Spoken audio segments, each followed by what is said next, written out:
Okay, we've got meeting recording. Thanks everyone for hopping on. Let's go ahead and kind of get started here.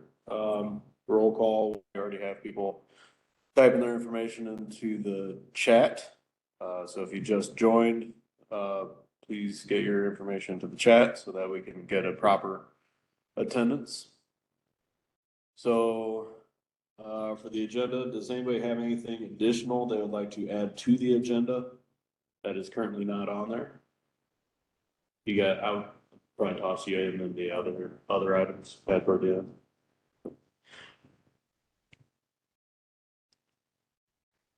All right. So I'll entertain a motion to approve the agenda.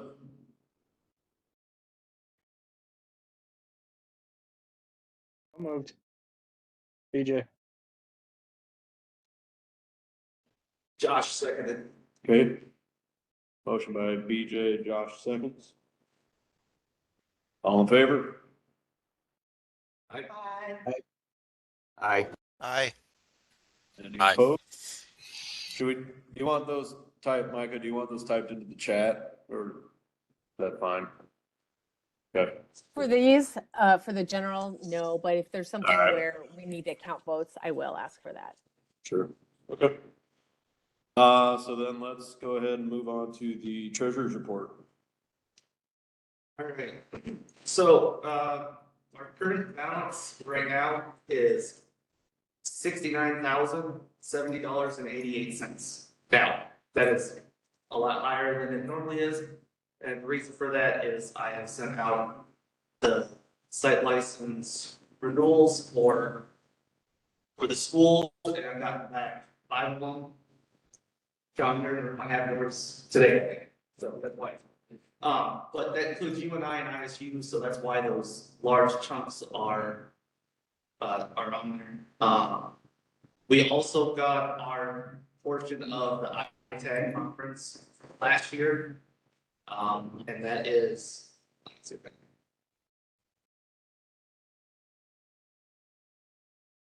$7,565.61. And our only output is that we paid the rest of the website work that Blue Lakes did. And so that was $1,314. Out. Yeah, so we had originally said around 2,500 or so is what it was 2,514. That's what the final amount was. So, like I said, current balance is $69,070.88. When I go to pay the site license, it is going to be $60,500 is how much it's going to be coming out of that. So, so right now we're looking at a working balance of about 8,500, but we still got another 25,000 or so coming back yet still from schools. So we're looking good on that. Site license update, like I said, I sent those out. I got 5 of 11 schools, which is at this time of year is a lot better than it normally is. So that's a positive. I guess we just continue down with the website, since it's paid. Change screen. So the new website is up and running. If you haven't looked at it, please do. It is a nice change.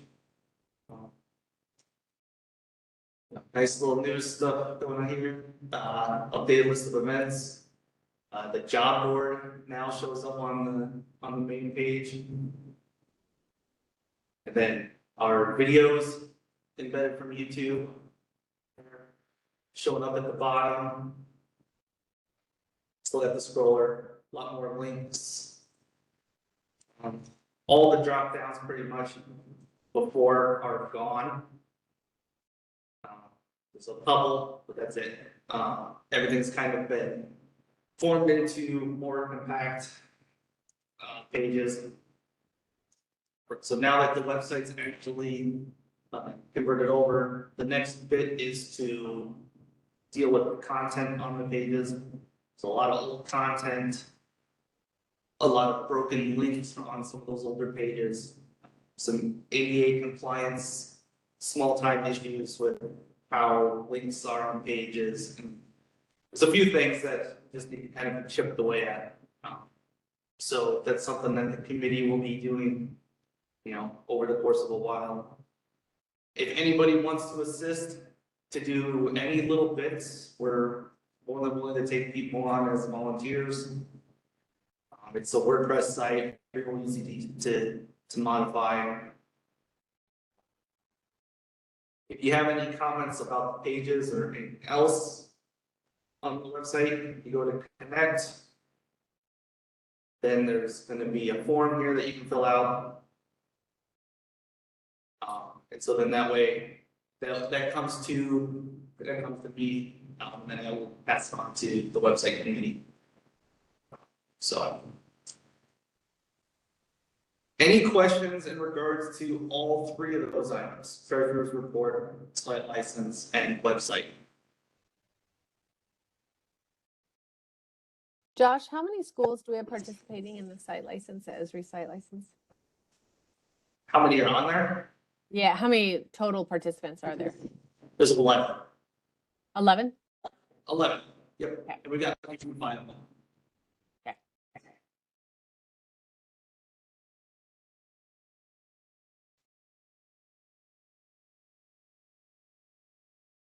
I'd like to thank Josh for being the captain of our ship on the website committee. I don't think without him we couldn't get it done. So I appreciate all his hard work. I'll We would second. echo- Yeah, we will echo that. He's been herding the cats. Yeah, I'm glad it's done. It's not like that everybody was hard to work with. It's just long drawn out process. But that's the nature of the beast.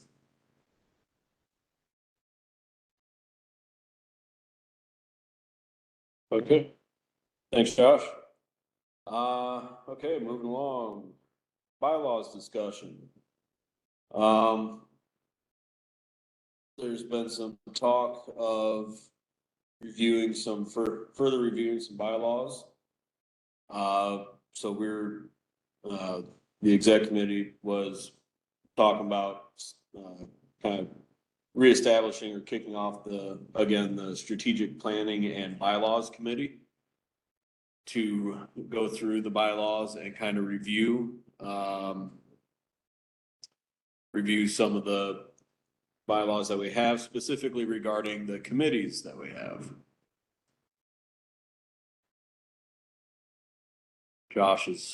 We're pulling up the bylaws now.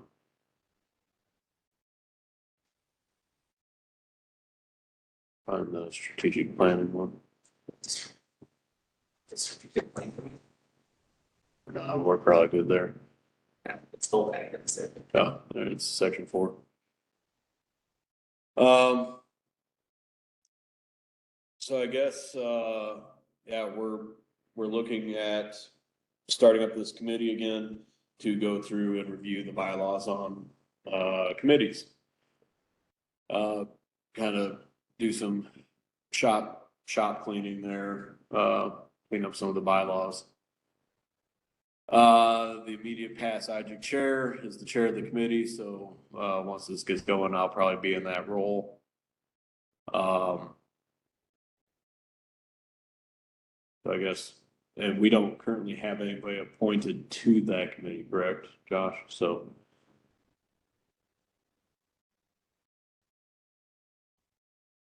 I guess we're going to be asking for volunteers to hop on the committee. Kind of go through and review, probably just be mostly emails, maybe a couple phone calls to go over some of the bylaws. So if anyone has the desire to step up and serve on that committee, they can volunteer now or send me an email.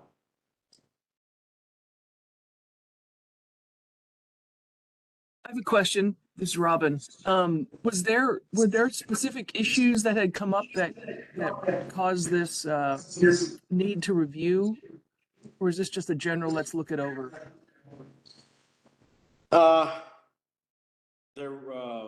We've had some questions about committees, just, I'd say there wasn't any one specific thing. We had a handful of different questions about committees. And then also just kind of reading through the bylaws, kind of realizing that we didn't have, some of these committees didn't seem to be, meeting, or they were, like the conference committee, biennial IGIC, that doesn't exist anymore. Just general kind of bylaws cleanup, I guess. Okay. Finance committee, for as long as I've been around, what is the finance committee? There hasn't been anything related to that. But also the warrants. And also, so. Yeah, Yeah. that seems like a good idea then. Good. Yeah, it's mostly just house cleaning. There's a bunch of kind of sitting down, actually reading through the bylaws. There's a bunch of, especially pertaining to the committees, that it could do, it's kind of time for a review and, just kind of clean stuff up.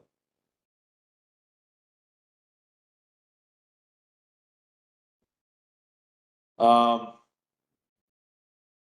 remember, Josh, I had history of committees on there. Who was going Yeah. to talk? Lawrence Hartspence is going to talk on the history of committees. Oh, okay. Yeah, I might have, I volunteered to mention a little bit. I know that there's people on here that been around even longer than me, but, yeah, I think, there are some committees that have been, that were created for specific purposes, and those purposes were fulfilled and the committee was never, dissolved, like the health committee. I know that there was, I think her name was Lisa over in Blackhawk County, and she really spearheaded that for a while. And then after she moved on, I don't know that I've heard that there's anybody that's taken that on. I know that there's been talk about it over the years, and maybe someone has. I don't know. I know there's one committee that I did not see on the website, the Geodetic Committee, which actually doesn't meet, hasn't met for a few years, but still active. And what the Geodetic Committee does is just spearheads different projects around the state that have to do with geodesy. The last one is that it's been working on is the updating the state plane coordinate system, which is a national thing, obviously, but they members that had discussed talked about creating a new oh, I forget what it's even called now.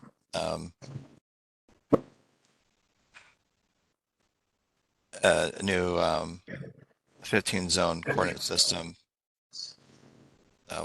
When you get old, you just lose your memory. But anyway, but all that to say, there has been some activity in that one. Let's see here.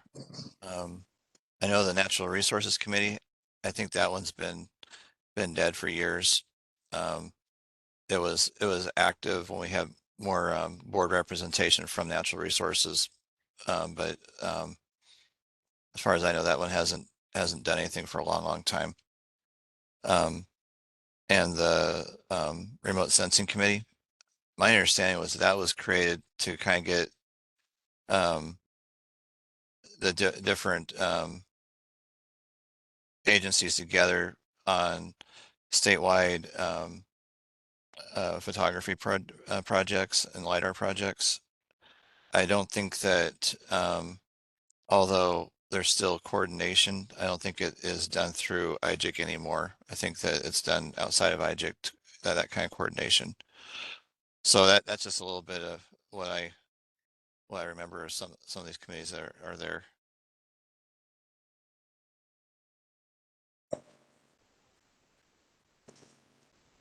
Okay, thanks, Lauren. So this would be a great time for people that are newer to IGIC to familiarize themselves with the bylaws and to kind of help steer where the focus and attention should be. As you can see, as Lawrence pointed out, there's a lot that's outdated and inactive. Yeah, from informal and formal committees, there's a little bit of all.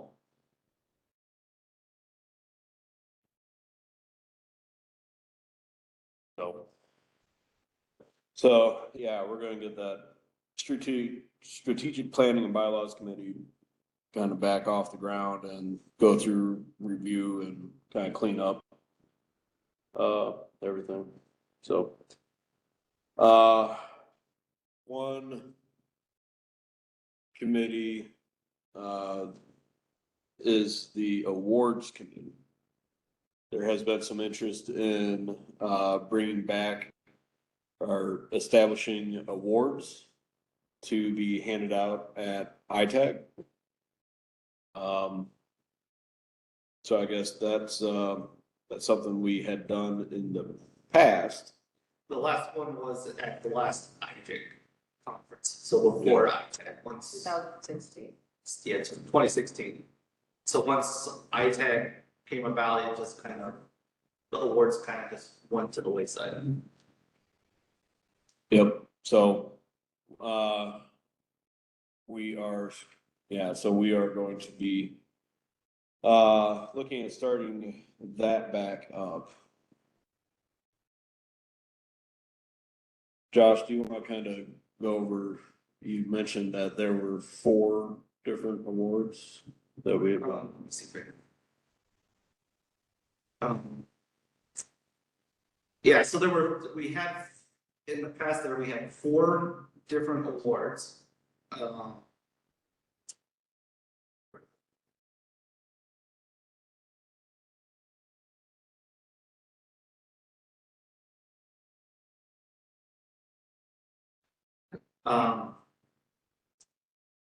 There was a community service award. Share this now.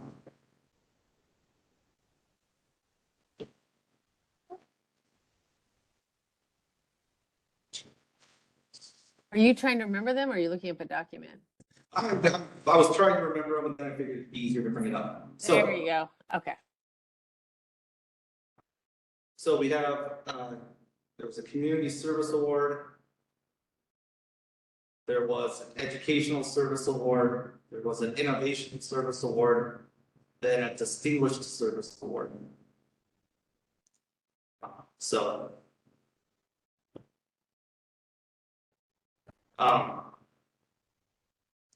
And so that was, the old awards, that there were.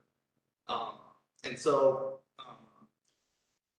when we did the awards, in the past, was a wood state of Iowa flag that was kind of engraved. Looking at the cost of what they were, if we, just kind of just taking an estimate, if we were to go ahead and go through with this, if we were to give out all 4 awards, we're probably looking at $250 to $300 a year to actually, to create those awards and create them, or similar to what we did in the past. When this was brought up, exec has discussed just kind of how we can go about this.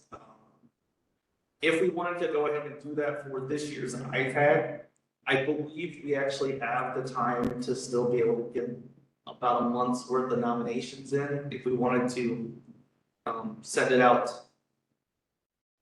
next week, the call for nominations. We would just need to put together essentially a committee of, 3 to 5 people who would essentially vote on these. Now, exec has put together some guidelines, put together a quick form on Google Forms that can be used to do it. Now, the actual hard awards may not be done in time. I don't know how long they would take, but we could give paper copies of awards at the conference and then figure out a way to get the hard awards to the winners if we go down the route. So I personally do not see an issue with bringing these back. It's something that's been on my mind for a few years as to why we exactly stopped it. So I would concur that this would be something we should do. So, I was gonna say, yeah, this would have to be some, if we want to go about this would have to be something that the board votes on and approves. This is just kind of what's been tossed around with exec. You can ignore that timing. It would just be a nominee, the nominator, which award, and the reason for the award. Each person could only win one award in a given time, one award per year, and each given award only one time. So somebody could get community service award and 2 years later get educational service award, but they'd only be able to get community service award once. As far as past winners, we're just kind of have to just, I don't know if we want to just ignore it, but going forward, essentially keep track of that. Because I know of a few award winners, I don't have all. But then the committee would go and look through them and vote on it. If a person on the committee would be a nominee or a nominator, obviously we'll ask that they abstain from voting for that award. And yeah, so we've got the bones of something to send out. Obviously, the committee then can kind of help finalize that. And we could have it open for a month still if we got it out next week. yeah. So I would say at this point in time, we probably want to take a vote on establishing. Well, does anybody have any other comments? But, right, yeah. Any more feedback on, thoughts on, setting up an awards committee? Do you think that it's necessary to give all 4 awards every year, or can the awards committee pick and choose based on nominations? I mean, if nobody is a nominee for an award, obviously that award's not going out, and then it would be up to the committee's discretion on whether the nominees are qualified for the award. So, I mean, it's kind of up to the committee. And obviously, all the committee discussion can be done via email or Zoom or whatever. So. This is Robin again. I'm very glad to hear this is being discussed. And I think your comment, Josh, about the past awards, I think it would be useful just generally to have that documented on the new website. I think we had talked about this on and off before, and it just takes probably folks who've been around IGIC a while and who have some memory and emails or photos to remember who got what when. But it would be good to have that documented, even if it's just a list. Yeah, absolutely. And I've had, since right before the website came up, had somebody ask about where all the previous conferences were. So another thing that probably needs to be documented, it's just kind of, there's a few on there on the website now, but not. I was just gonna pipe up if anyone, Jamie makes a really good point. If people are working towards GISP certification or maintaining their certification, these awards also garner points. So documentation is good.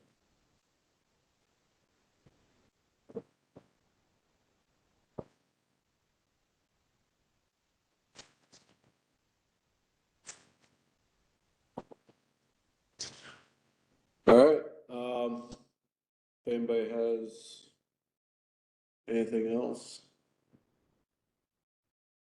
I guess, call for a.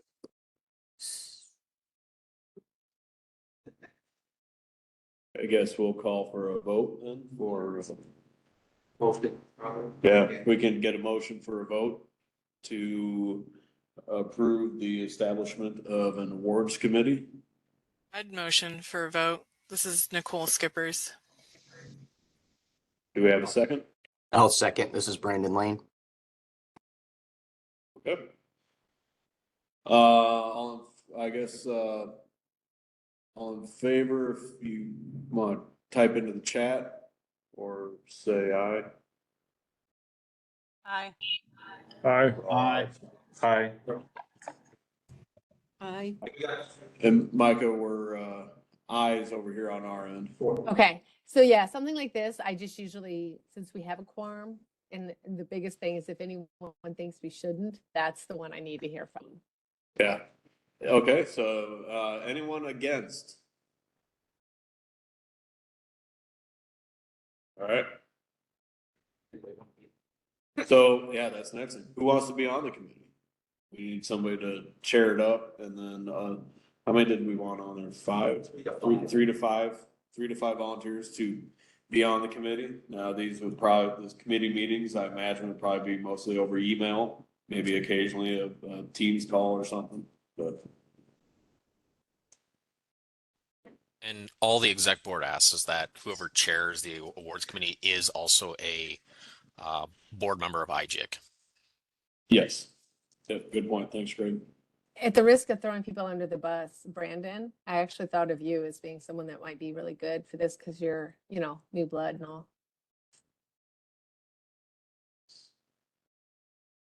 You can curse me out later. Okay, I'll reluctantly say yes. But it's got to be several people. It's not a lot of work, but there's a little bit. It can't be the same people always volunteering for everything. Like Josh should not do it. Josh and I will work at finding documents and sticking them on the website of past winners. I will volunteer myself if I'm allowed to do it. What was that again? Who's that? Travis Garish. Okay, thanks, Travis.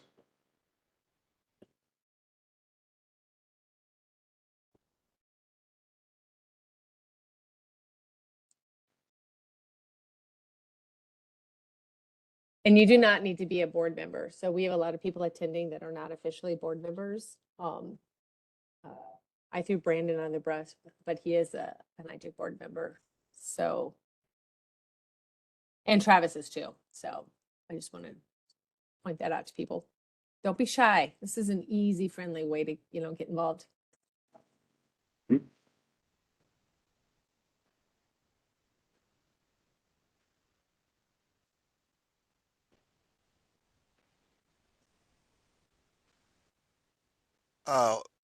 One question from Travis. I know you talked about, has anything been started yet on this? As you were talking about Google Forms or stuff, or was that past?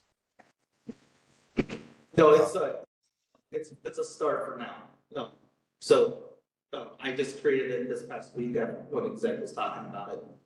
So, but obviously it can be tweaked. I could not find the previous one. That Google form must have been on somebody else's account and it's gone. So. Yeah, because I remember filling this out like 1 or 2 years ago. When we took these nominations again, and I don't know whatever became of it, but.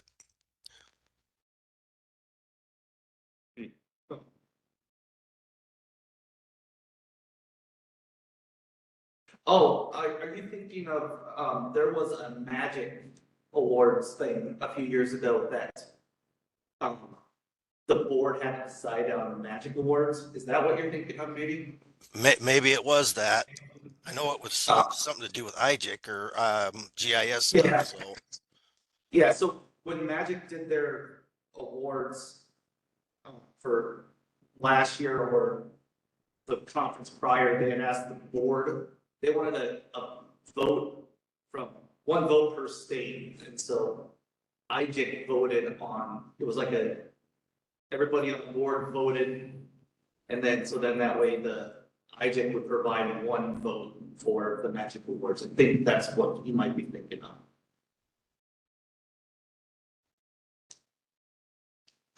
Unless I'm mistaken, I don't know.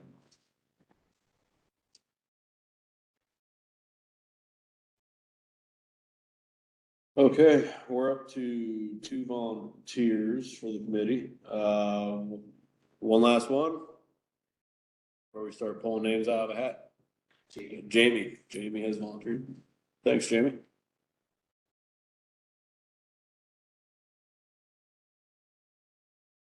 And the exec will get on hold of the awards committee and make sure, kind of finalize the document and make sure you have access to the results and everything. Okay, yeah, 3 is a good start, and if anybody wants to add their name to the list later, we'll certainly take it. Question, could somebody build us a spot on Slack to have conversations? Yes. Thank you.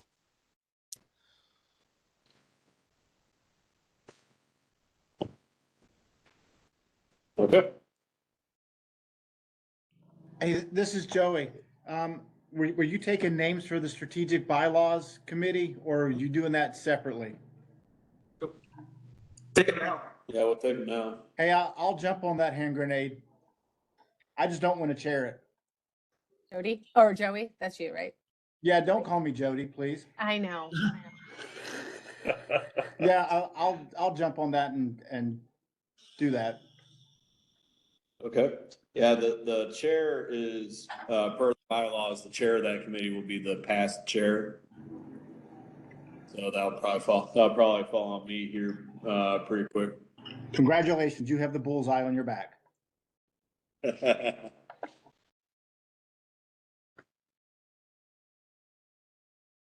All right, moving on.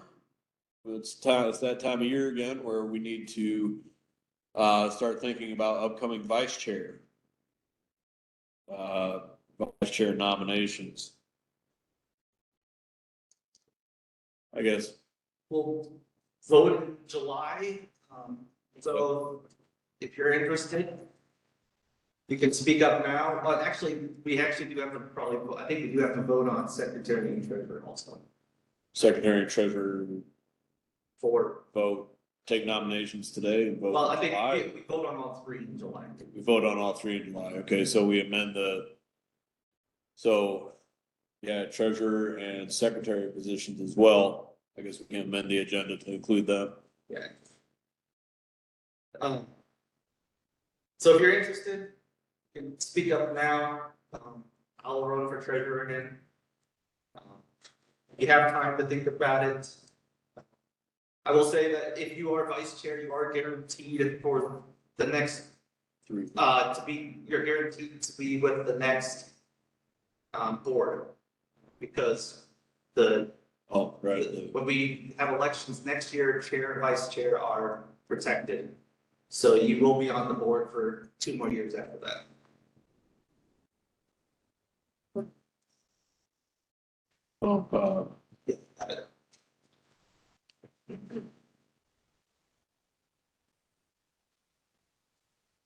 So, yeah, you don't have to speak up now. You can think about it. I will say, if anybody is thinking about it on any of these positions, I would encourage you to reach out to anybody who has held this position in the past or is currently holding these positions to ask realistic questions about the time commitment, responsibilities.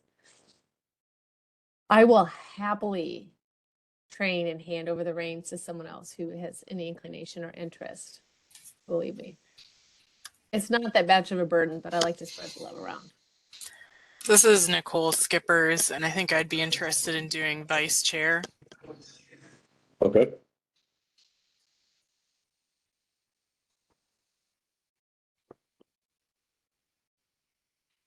Thanks, Nicole. So, yeah, if anybody else has a inclination to run for vice chair, treasurer, or secretary, we can speak up now, or, you can also just email anybody on the exec committee and we'll get your, name down for, elections coming up. I'll nominate my co-host. Jeff nominates Micah for secretary.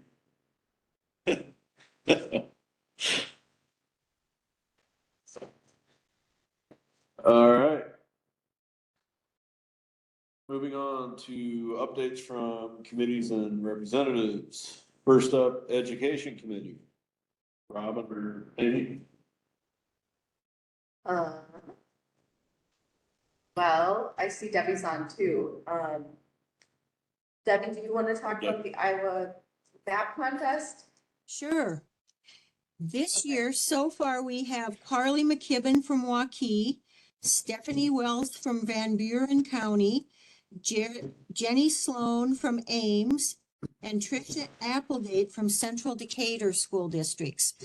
And so this is the first year for Tricia and Jenny. And I haven't spoken to Jenny, but Amy has worked with her somewhat, so I'm waiting to see if she will submit. So I would like to ask for people who are willing to judge these, because I will have all of the submissions on May 8th, and I will send them out the next morning. And so if someone would step up to be judges again, I'd like at least 3 to 5 judges. Yeah, this is Nat Cherokee, and I'll be a judge again. Okay, thank you. This is James from Clay, and I do that too. Okay. And Kenny Vossler, I enjoyed that. That's great fun. Put me down. Okay. So I have 3. If anyone else is interested, just let me know. Okay. I can do it. Question. Say that again. John DeGroat, I can do it again. Okay, I'm not catching your name. It might be my spelling. That was John DeGroat. John. Okay. All right. So I think, if anybody else wants to, go ahead, but I have enough, I think. And if anybody has to drop out, please let me know. We have a couple weeks left before you'll get this, but I'll send a rubric as well as all of the links to their maps, and we'll go from there. So BJ, this is Micah, BJ asked if the submissions are hard copy, but what you just said made me think they're digital submissions. I'll send everything digitally. So the rubric will be there. You can check it off. You can use it for each of the submissions. And I will send you all the submissions, and you will see their names on there because it's an actual story map presentation. And so they have the authors' names, things like that. So that brings up a good question. BJ was like talking about showing these off at ITAG. If these are digital story maps, Josh or BJ, do you think there's some way we could set up some kind of monitor to have these be on display? I think that sounds like a great idea. Maybe Nicole, you've got, since you're involved, or, maybe you guys have some ideas on how we could do that.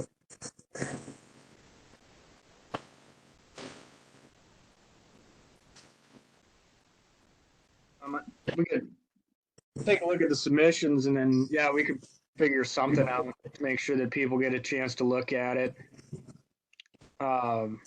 Maybe even if the winner is willing, we could feature them or something. I know they do that at like GIST for student papers and stuff like that. So I think that's kind of a nice thing.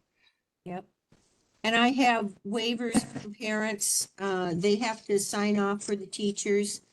But what we can do is we can let them know if we set this up, then if it's okay for us to present them at that too, because they actually are are supposed to be available for a year. So Esri might use them for a year, but we can present any of them. It doesn't have to just be the winners if we put those up, so. Can't we just block out some time when we're all in the ballroom or something together and make that part of that show at some point? That could That's be. kind of what I was thinking. We are also, Amy and I have talked about doing one of the short presentations on how effective it is when they have mentors from the GIS professionals. And so if we go through with that, that's another opportunity for you to see some of the different things. So. But that would be great because I know that the teachers, probably everyone knows a teacher or two. And so that seems to be the thing that gets more of the teachers interested if they have a mentor. So, and I always offer to go anywhere in the state if they want me to come in and work with them, but most of them would just like somebody close by. So that is a bonus if they have somebody interested in mentoring. And I know we do have some mentors from our group, so. And unless you have other questions, I think that's about all I have right now. The only other thing that I might bring up is I had a visit from one of the NRCS related directors over in Keokuk County. And he said a lot of the people in environmental science, DNR, NRCS, soil and water conservation are retiring, and a lot of them have whatever GIS skills they've been using. And so they are really looking for the new hires that come in to have GIS if we can promote that more. So just letting you know, they're looking for GIS people over the next few years like crazy. Some other things from K-12, Debbie and I are continuing to do outreach. We attended the 2023 ITech IT conference and met with a number of teachers and promoted story maps at a session. And we're also planning to do another summer geospatial workshop with teachers again this summer.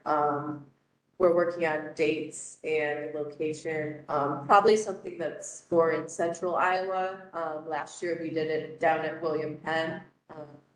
So we're interested to see if we move it to a more central location, if we'll get more interest. And those are the main things right now. Robin, do you have anything from the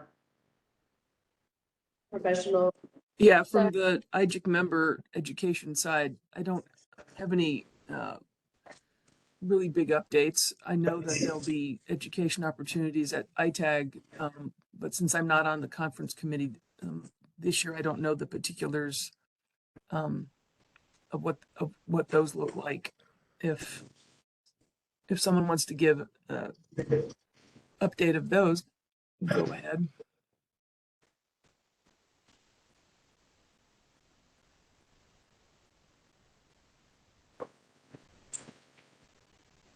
The workshops out that's what I was referring to.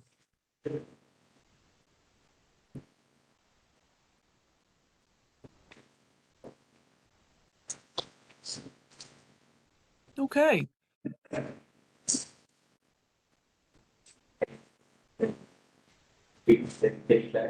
Yeah, if you want. So we have John DeGroat and Rachel Hansen from UNI. They want to kind of piggyback off this topic for. So, yeah, I just thought of this morning. Rachel's finishing up her master's at UNI, but she's a teacher from Muscatine, and she does a lot of innovative things with her students in Muscatine, and she's done a really in-depth use of GIS study at Muscatine High School. Excellent kind of research she's done, so I thought it might be useful first of all, for her to connect to people, you know, like you guys.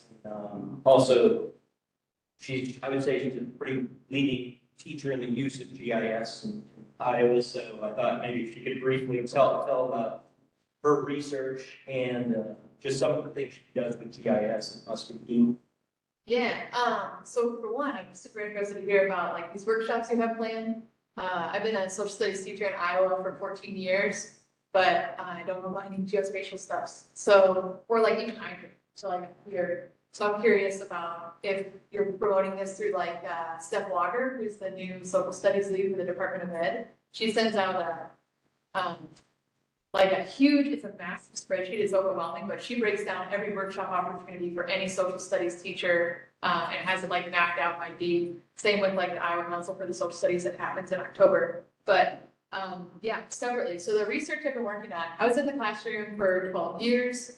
For the last like 8 years, I was a human geography teacher, and we've been using ArcGIS online since about 2012 to produce countermaps with students. So like in 2014, it became free, but we just used to create a bunch of demo maps and renew them for like a 30-day trial every 30 days. So I'm glad I don't have to do that anymore.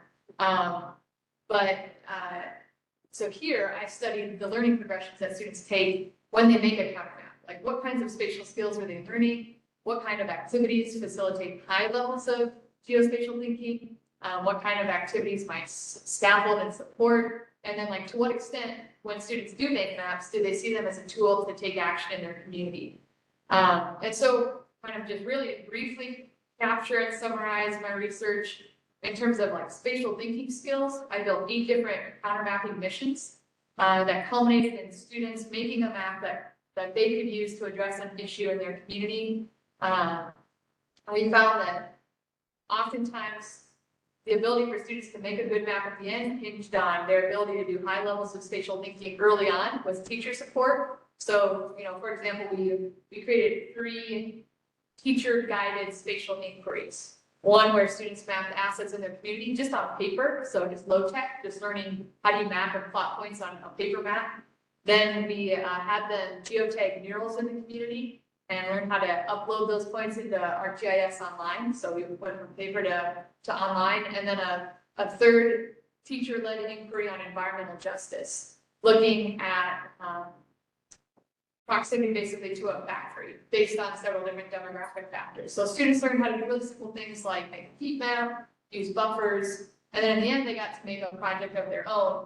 And of the students who did really, really well, actually like most of them made them on paper, but they kind of parroted GIS techniques that they might have learned in ArcGIS online. So like some students drew buffers in their map, but they didn't make them online, made them on paper. And we found that as for people who were freshmen, they were pretty bad at taking action. They weren't able to actually put their maps into action. A few of them were like around bullying at the middle school or like safety issues at the high school. But we learned a lot about how students think about mapping and what kind of skills might be appropriate in the scaffold. Yeah, we're looking forward to expanding it. So that this was like 250 freshmen, and they'll take the course again next year. It was a 9-week pilot. And next year, I think we'll build it out to be a full semester that they get geography that includes GIS and mapping and just kind of spatial in general. And as part of my outreach in my program here, I've been partnering with middle schools and high schools around the state to talk about GIS, to talk about geography. Worked a lot with Stacy Snyder at Waterloo doing mapping. I think last week after checking with her again, they made a trash map, and I'll be visiting about 50 to 20 schools in May again to talk about geography careers and do some really simple GIS with them. That's awesome. Yeah. So I'm sure Rachel would be happy to share her thesis, which is a heavy read, but and any other contact. So if you need contact information, feel free to email me, or it's Rachel Hanson that you and I know. All right, I don't think we'll short. But yeah, I'm looking forward to just learning more about it, connecting and finding ways to connect with teachers and GIS professionals. I think this idea of mentors is key. Our students right now in Muscatine are working with a local GIS technician on family fight. So just like those kinds of mentorships I think are important. But yeah, thanks for having me. I'm excited to learn more. Thanks, Rachel.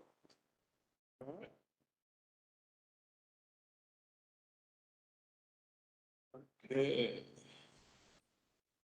Moving on to 911 council update. Lawrence? Can you kind of give us an update, an overview of the 911 council and what's going on there? Sure. So a number of years ago when I was working initially working to go from the E911 system to the NG911 system, they decided to, let me back up. So the 911 council, the state 911 council is made up of individuals from various groups across the state. For example, the EMS group, the peace officers group, large and small telephone company have representation. So they decided that since Next Generation 911 would have such an important aspect with GIS, that they needed to have GIS representation.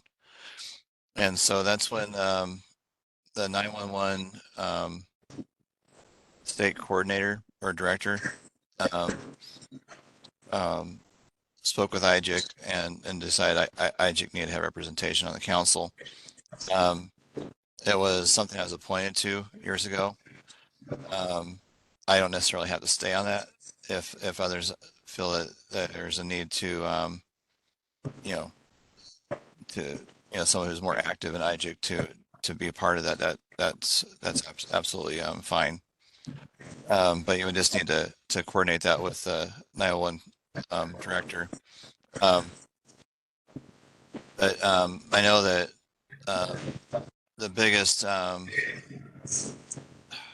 guess, pain point for counties since the 911 Next Generation 911 is in full swing now. It's being used, and what that means is that before, when you would call 911, it would go to a huge database that was tabular to try to figure out where you were calling from. That was before cell phones, and then it would dip into that, figuring out, okay, a cell phone is connected to this address. This address is in this zone, and this zone goes to this 911 call center.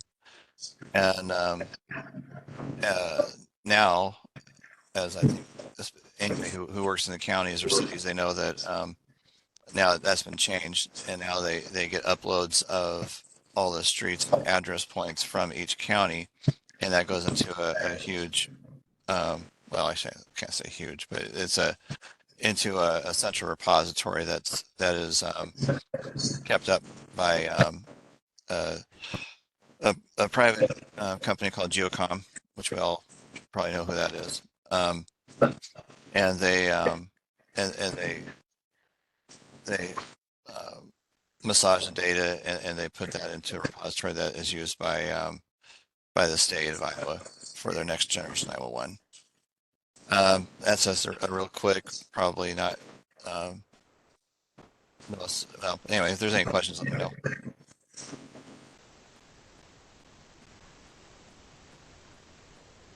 Okay, thanks, Lawrence.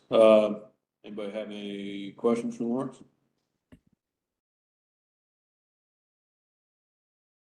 I do. How often do you guys meet and how do you guys meet?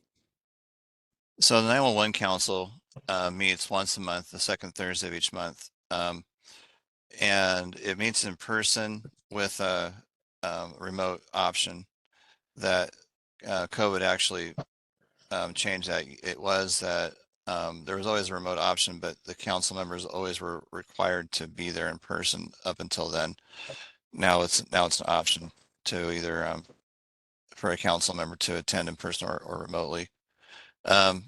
A side note with that too is the IGIC member of the council also meets with Geocom and the state 911 office once a month on the first Wednesday of the month via Teams, just to talk about next generation 911 issues.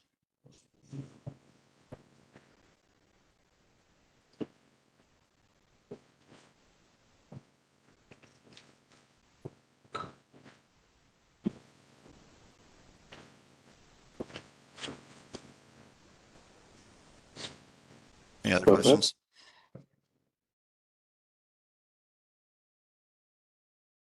Okay. So Lawrence, are you looking to get off this council, or you're just kind of an FYI, and if somebody is like super jacked by this topic, they should reach out to you?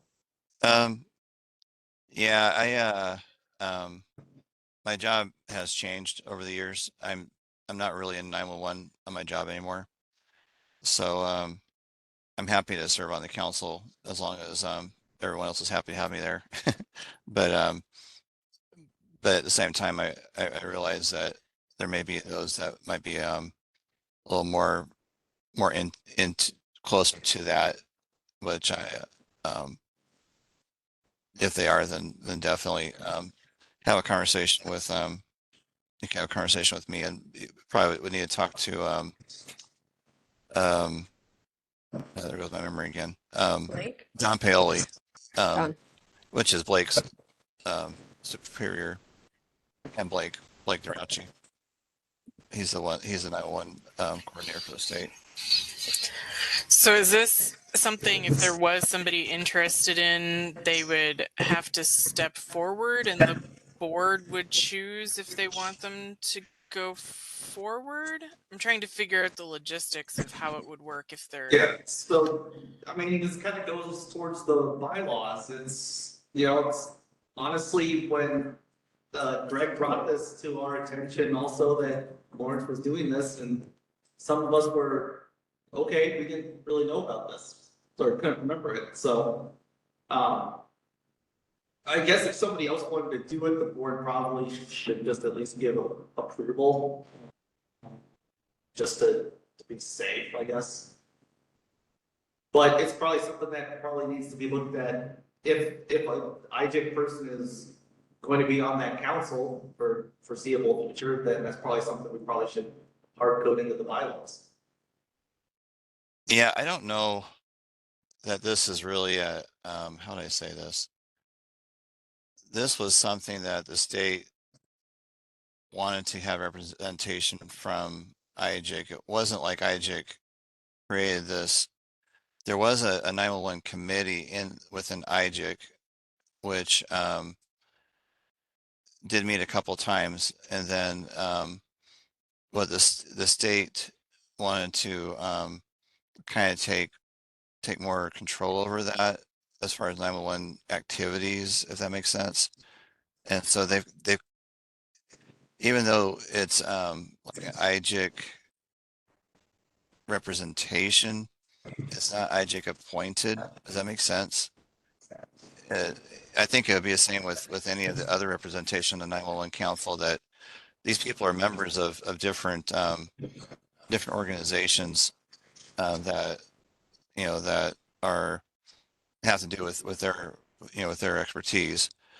I don't know that their organizations said, we want representation. We want you to represent us.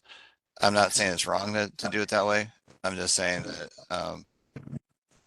it's, even though it's asking for IGIC representation, I don't think that it's in the IGIC bylaws or anything like that that requires it.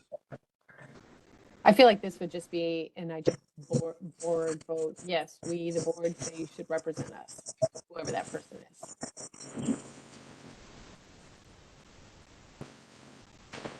Yeah, that's fine. So, yeah, that's something, yeah, well, I'd say the strategic planning committee that'd probably be a topic of discussion for them at some point. I guess I would add that I would especially be looking at the city or county GIS employees, that this might be something very much in your wheelhouse. I was one of the people that served when the NG 911 was getting started years ago, and it was a great education. So definitely is in the local government wheelhouse for sure. Yep. I guess I would say too, I think it would be, I think it would be good to just have a discussion with the 911 leadership in the state, just to, because they do like to have a say on who's on the board, I think, but if that makes sense. Like, I don't know that we should just say, well, IGIC said this person's going to be on the board, and they might be like, oh, I don't know, they're really qualified, but I don't know. That's I just think it's good to keep a open communication between agencies and organizations.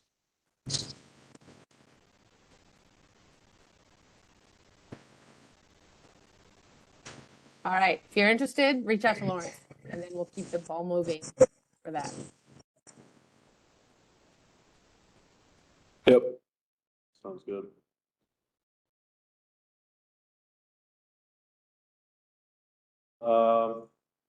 Okay, thanks, Lawrence. All right, moving on to ITAG Venue Planning Committee. Nicole, if you have an update on kind of where they're at. Yes, it's me next. Sorry, there's so many discussions today. I got distracted. It's not going to be a long update. For those that maybe don't know what we're talking about here, the current contract with the Sheraton for the ITAG event ends in 2024. So a committee was put together with 3 representatives from IGIC and 3 representatives from ICIT to work on the potential future of ITAG. So that committee was put together. For reference, for those who don't know, the committee consists of myself, Greg Jameson, who's on the call here in Grimes, Brian Hoffman, who's Guthrie County. We have Amy Logan from ISU, Jake Longholtz from Crawford County, and Paul Benowitz from Clinton County.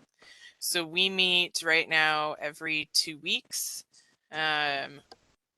The point we're at is we've identified 5 venues that kind of meet our size requirements around the Des Moines Metro. We are working on getting proposals from each of those venues. The goal is to have all of these proposals ready for ITAG this year. So each group has a business meeting at ITAG, and so our goal is to present at both of those business meetings the proposals from the venues. The other part to this was looking at a potential event planner to kind of help mitigate some of the volunteer work that a lot of people put into doing ITAG.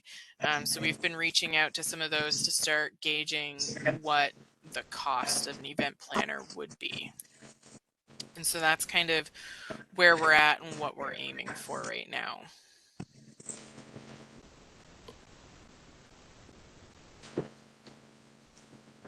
Okay. Thanks, Nicole. Anybody have any questions for Nicole?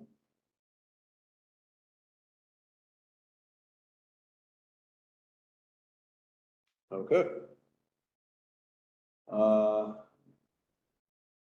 Moving on then to the actual ITAG Conference Planning Committee. BJ, do you have an update for us? Yeah.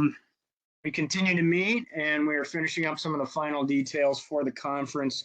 We still have some availability for those who would like to present for both IT and a few spots on the GIS side, as well as a few vendor booths open yet and some sponsorship opportunities. So if anybody's got some extra money that they need to squirrel away somewhere, we're always willing to take some.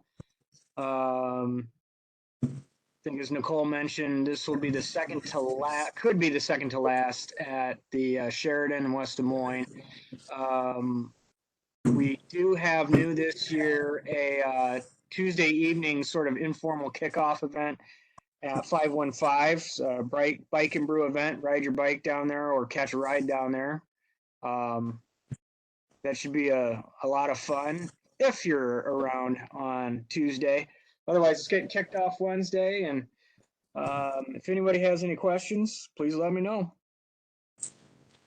I'd also like, oh, sorry. I'd also like to add, Nicole got a hold of Esri and they're bringing the hands-on learning lab. So that is super, super exciting. And I hope everybody enjoys that. So thank you, Nicole. That was my question, so never mind. John? That was your question? Yeah. But, John Grote was asking, what kind of format or presentations are you after? Like how how long? Students that don't want to give a We have some half-hour Like how- presentations and hour presentations according to the spreadsheet that Nicole, like I said, she kind of rocked it. We could also split some of those half hour into like 15-minute or 10-minute lightning rounds if there were 3 students, say, that were interested in giving some short presentations. And I haven't looked at the schedule. Would those be on a certain day? Which days of, do you have openings on each day or? So I'll chime in. Poor BJ and Sarah are gonna try and cover for me. So this is Nicole again. I've been heading up the GIS track for this. I am still, and this is a little shout out for anybody in this call who has not given me their abstracts yet, but have committed to doing a presentation. So just because the schedule on the website doesn't show something, it doesn't mean we don't have presentations scheduled for those slots. There are very, very few openings left in the GIS track. What I would say is if you're wanting some students to do presentations, I would ask if you can reach out to me as soon as possible and what you're thinking about how long those presentations are. And I'd be able to better give you information. What I can say is the only day that is going to be open for time slots is Thursday. Wednesday and Friday, although you see some empty slots, are actually full. I'm just waiting on abstracts from people who had specific time requirements. Okay. Thanks.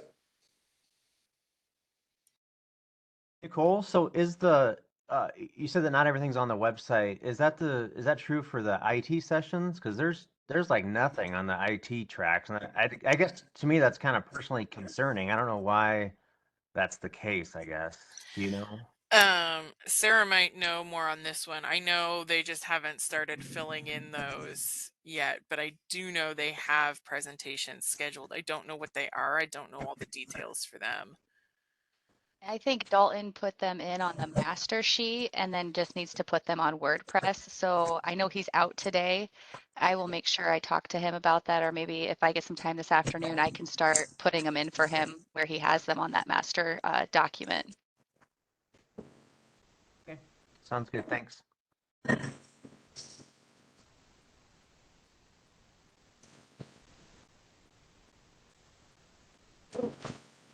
Okay. Thank you for those updates. State of Iowa activities. Patrick? Patrick, had a last minute planning session. He emailed me and said that like 20 minutes before he was unable to attend. So he sends his apologies. Oh, no problem. Moving on then to Launch and Learn. Oh, yeah. So things are going really well. I continue to get volunteers in the nick of time, but our fall schedule is looking a little light right now. There's still plenty of time to plan, but I always like to stay on top of that. I want to give a big thank you to Tyler Danielson, who has been assisting me with keeping things on track. So it's nice to be part of a team, because I can drop the ball super easy. I did want to mention our next Lunch and Learn will be next Wednesday. The topic will be using field maps. And Siler will be presenting on that information, Silo Geospatial, because geospatial is the term of the year, I believe. And I just got word that we are going to be doing a session in May on Experience Builder from Esri. So I'm super psyched about that. I don't know about the rest of you, but I definitely could use some pointers in Experience Builder. We will not be presenting any Lunch and Learns in June and July. I find that with ITAG conference. And then July, just like lots of vacations. So we just kind of take a break and a breather. So we'll be back after May. We'll be back in August, and I'll make sure and let everybody know. But we always continue to take topics, and please encourage me or encourage you to reach out to me or Tyler if you have any topic ideas. And if we can't find, I mean, and if you have a presenter, even better. But if not, we can work together and find a presenter on the topic. So have I done? No. Matt just asked if I had done one on the lead service line solution. I have not, but I will tell you that I'm presenting on that topic at ITAG. So that's probably why I haven't pushed that. That is a great reminder. I don't know how familiar a lot of you are with Esri's solutions. They are making great strides in providing out-of-the-box ArcGIS Online solutions that I have been very impressed with. And so, Matt, that's a great reminder. I know several just got released in the last couple weeks, and I think we should look at some of those and maybe look at some people who can present on how to get started with a ArcGIS solution. So I will make note of that and probably be bugging you, just a heads up. All righty. All right. All right. Keep them coming, you guys. The Lunch and Learns have proven to be very popular. They're very well attended, and I love the momentum. So I will not let you guys stop submitting ideas. So keep them coming. Thanks, Micah. Yeah, the Lunch and Learns are always great.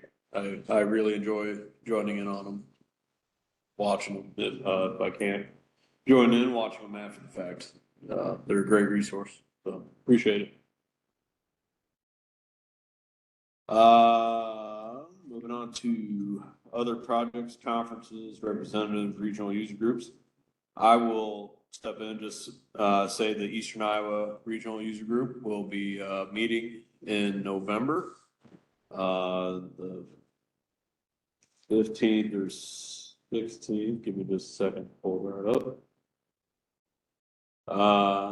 The 15th. So November 15th, we have reserved Wiki Uphill, so we will be back there and officially meeting in person again for the first time since COVID derailed everything. So put it down on your calendars, November 15th, down at WikiUp, Eastern Iowa Regional User Group will be back in action. I'll be sending out, at some point here, I'll be sending out call for agenda or presentations, I should say. So I'm excited to get that back up and running finally. Does anybody have anything else for the board? This is Matt. I've been reaching out to a couple people to help with the CHOW, the Central Iowa ARC User Organization. So nothing's really kind of happened yet, but there's some movement anyway.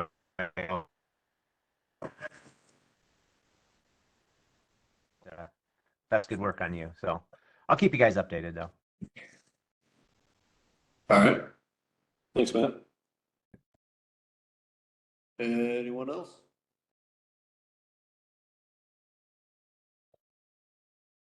All right. Then I guess kind of wrap things up here. I'll take a motion to adjourn if there's nothing else. Just want to mention our next meeting will be in July 19th. Yeah, and for the next meeting, as the board meetings move around the state, we're going to be looking at the western region. Anybody out in the western region of Iowa wants to volunteer to host the next IGIC board meeting. I hear Omaha's nice that time of year. Who said that? That's not in Iowa. I missed who was that? We could just put it in Council Bluffs with Jamie.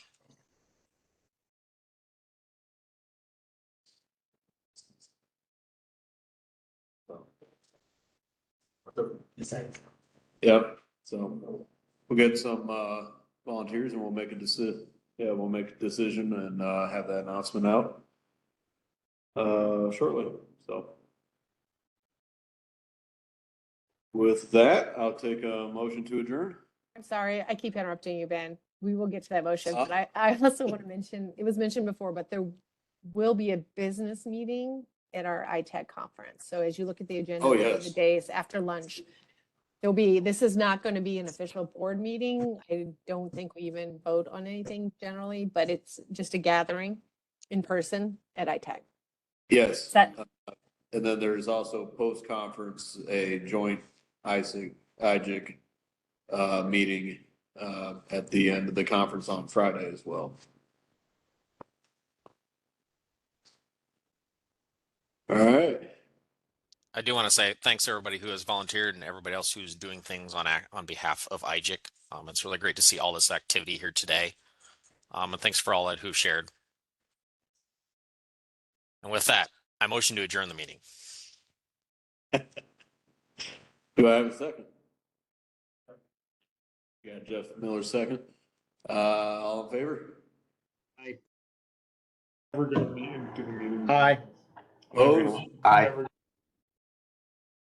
We are adjourned. I'll see you guys down in Des Moines at ITech.